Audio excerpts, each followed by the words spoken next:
Anak Denny Caknan lahir prematur. Bella Bonita minta maaf. Bella Bonita minta maaf kepada anaknya karena dilahirkan lebih cepat.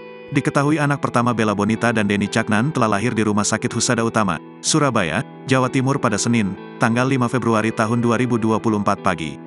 Dikutip dalam Instastory @bellabonita_r.a, Senin, tanggal 5 Februari tahun 2024, Bella Bonita menjelaskan kronologi sebelum putrinya dilahirkan ke dunia.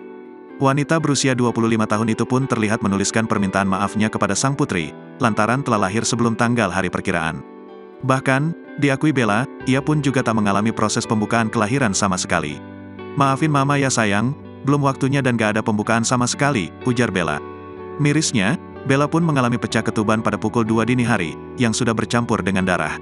Istri dari pelantun Satru tersebut berujar bahwa dirinya tidak merasakan kelelahan pada tubuhnya.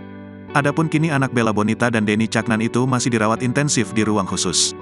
Tubuhnya masih terpasang beberapa selang demi menyelamatkan nyawanya yang lahir terlalu cepat dari jadwal kelahiran.